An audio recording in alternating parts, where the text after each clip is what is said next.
Hey everybody out there. Today for you guys we're at locals, so maybe a little bit loud, but I hope you guys enjoy this deck profile of, what is it again? PK Fire Orcust. PK Fire Orcust, interesting combo. Yeah. But I hope you guys enjoy this deck profile and this map. But without further ado, let my friend take over. Go ahead, man. Alright, so to get started, It's his first deck profile, so be nice to him. Be nice to him. Yeah. So, to start things off, you could very well play an Orcust deck with the PK engine and not play Burning Abyss, but I love Burning Abyss, as you can tell. So I just had to put this together, and I originally, I sort of had a PK Fire list that was similar to the one Seta put on the channel, and I really liked it, and so I kind of tried to combine some of that and then just through Orcust and stuff. So we're gonna go into this. Obviously, we've got one tour guide and then 3 Rhino. Tour guide is just the best card in the deck because it tutors anything out for free, including Rhino. Rhino I was hesitant on in as far as number-wise. I was testing with 2 for another list, but I obviously 3, you just want to see as much as possible. So that's kind of why we play it. And then for our Burning Abyss lineup, playing 1 Graph, 1 Seer, 2 Farfa, and then 1 Barbar, 1 Calcab. Barbar for game. Barbar for game. So good. 2 Libic, 1 Alec, and 1 Skarm. So See you next time, man. So yeah, so this is all the Burning Abyss monsters I'm playing. I guess the most bizarre choices are the ratios for Farfa and Skarm. Skarm mainly I just found is, even though it's a special summon, it's just not as optimal in my opinion. And even then you like send it off of whatever. So I just didn't feel having multiples necessary. And also when I was making this list, I found space to be tight. And then Farfa, again, it's just Farfa 2, pretty good. So yeah, this is the lineup I like, and it's worked well for me, even in the other build, the regular PK Fire build. So yeah, so that's it for the Burning Abyss monsters. Pretty simple. I wouldn't say no standard, but and then for the engine that is in everything now, Orcust. Yeah, it's really what makes this deck better. So the only things I was considering as far as this deck was adding another symbol, just because symbol is a level 3, and as far as some other things we were playing in the deck, synergizes quite well, considering you can use symbol and some other stuff to go into Cherubini. But again, space is tight, and also I just found you can just stay with this. It's still pretty good. Orcust is dumb, it's fun and stupid. And then we're playing the Phantom Knight engine, so 1 Cloak and 2 Boots. Cloak obviously gets you that surge. Once the actual effect of switching itself to defense was relevant, which was funny. And then Boots obviously is just another extender and gets you your Fire Blade, so pretty good. Next we are playing some hand traps. We're playing 3 Ash Blossom and then 1 Ghost Ogre and Snow Rabbit. So Ghost Ogre is funny enough more of an extender rather than a hand trap. Because basically, as you see when we get onto it, it's a good hand trap, but also I like to use it with E-Telly just to get it on the field, and then using it with Psychic Wielder is actually really funny, because then if you E-Telly for Ghost Ogre, and then you Psychic Wielder, that's basically a Cherubini without a normal summon. But yeah, so, I mean, Ash is just generic. Ghost Ogre, I don't know how relevant it is, but it can come up. But it's a good hand trap and whatever, and I just like it as the extender mostly. And then as far as other level 3s, just playing Sabers and a Tsuchinoko. I would play a higher danger lineup if I had them. I had to trade away my other Tsuchinoko and my 2 Jackalopes.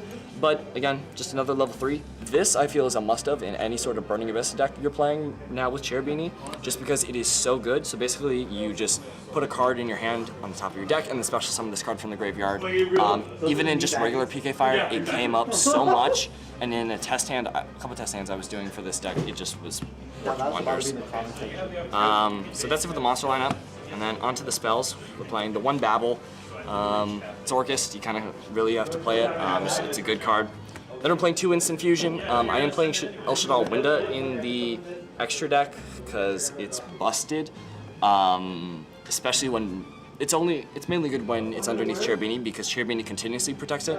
Because fun fact, what we've learned from YCS Knoxville, I believe, is that Instant Fusion continuously checks. So even if you have Dingirsu on the field and you detach a material, Winda will still try to kill herself, sadly. And so basically, the Dingirsu will keep detaching, forcing you to until you have no materials, and then your Winda is dead. So I don't know. I feel with just Cherubini, this is too good to not play, but because I don't have a level 3 target for Instant Fusion, I don't really think it's necessary. This is sort of more win more, but I also like it. And also, I have some stuff on the side that sort of makes the Winda better. And then for one-offs, we're playing one Foolish and one Emergency Teleport. Foolish is great because you can just dump it whatever you want, especially the Edge Gem Sabers, which is fantastic. And then E-Tele, again, sort of that extender of getting out the Wielder or the Ghost Ogre, which I think is pretty funny and pretty great tech. Again, just the more ways we can get level 3s on the field without having to commit a normal, the better, in my opinion. And then, because hand traps, we're playing 3 Call by the Grave. Honestly, this card's busted. It protects your place from going through, unless you get Impermanence, but it's still amazing. It also serves as a disruption too, to get rid of stuff in your opponent's graveyard, which is awesome. And then for the traps, we are playing 2 Fogblade and 2 Orcust Crescendo. I'm not playing 3 Fogblade just because that is just a brick. I was discussing it with someone else, and it was like, if you open 3, you're honestly like, yeah, I can negate your stuff, but what else am I gonna do? Just hope I draw into something. And then Crescendo is just a good card overall. It's a judgment that's searchable. We like it. And I usually found myself going into this more rather than Babel, which could be seen as incorrect, but I don't know. Fun place. So that's it for the main deck, 40 cards. I always try to make all my decks 40 cards. Yeah, so let's go on to the extra deck. So, to the big bad boy himself, 1 Cherubini. You honestly only need 1 for setting up your main combo. Like I said, Cherubini is absolutely busted, and it's the main reason why I play Instant Fusion in the main, be able to get Winda.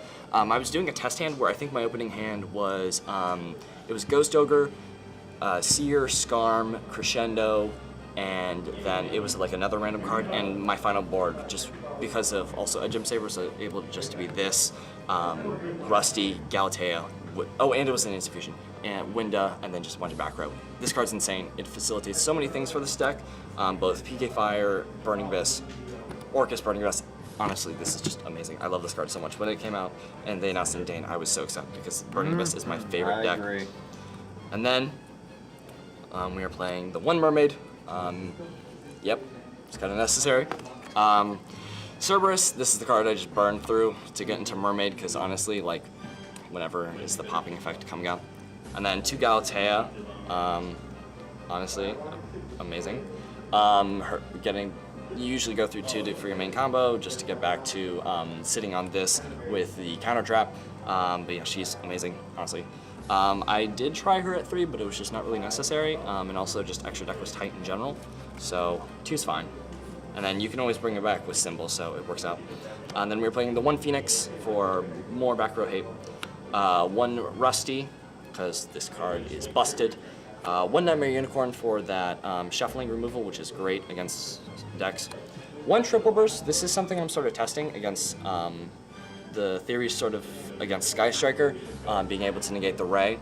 I mean, obviously this is what it's known for, but I've liked it in this as sort of an option in the extra. And it's dark, so it works out with your Orcust monsters. It have their limitation to dark effects, but honestly, it's kind of whatever you can put. That you could honestly, if I had a Boral Sword, I'd probably replace it for this, but I don't. And then 1 Borreload because Borreload's amazing and it's the best Boral that I have. And then for the Xyz, we're playing 1 Break Sword, 1 Dante, and then 2 Rusty. It makes me sad not playing Beatrice, but I was discussing it with someone. They're just kind of.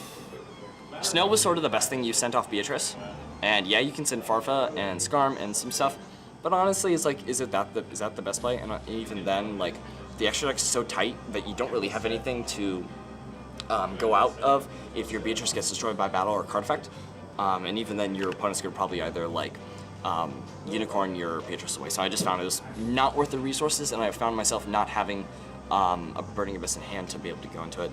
But yeah, so Dingy Suit's just honestly amazing. This card's so good. And then Dante, just a good beater. And then Break Sword's great, especially when underneath Cherubini, because then you can target itself and then an opponent's card, and Break Sword won't get destroyed, which is fantastic. So yep, so that's the Xyz. And then the one fusion, we are playing one Elshadal Winda for our instant fusion, and then something we're using inside, and I guess you can kind of assume what it is. So that's it for the extra, and then side. We are have 3 Pankratops, great side deck option, just big beater, pop stuff. We like big things that get rid of our opponent's cards. And then 3 Artifact Lancia, great for the mirror, also great against Thunder Dragon, because they just can't banish. So you just set up your busted field after banishing, and then you use this, and they can't do anything. And then, sort of a tech from the OCG. 1 Shaddoll Dragon and 3 Shaddoll Fusion. So basically you side this going second, and the idea is you hard make Winda, sending this and something like Farfa, just to be able to get rid of your opponent's monster in the field, and then out their back row, which is good against Striker. Recently sort of testing it, and I sort of found it useful from there, and I think it's pretty good. Sorry. And then for back row hate, 2 Twin Twisters and 3 Road Reboot, just because we don't like back row. Wow, I'm dying. But yeah, so that's it for the side. Thank you, Modern Day Duelist, for letting me do this profile. No problem, man. Hope you guys enjoyed. Hope you guys enjoy this, guys. Until next time, take care, everybody. Wanna know what? I'm about to blow up. Caffeine in my cup, not lean in the blood. On the scene like a flood, and I've been through the mud. No, I can't get enough. Like a challenge, make it tough. No, it's not a bluff, cause I live for this stuff. And I take off the gloves just to break on my knucks. When I'm down on my luck, pick myself back up. Heavy hitter, and you know I'm not a quitter. No beginner, gonna be a steady winner.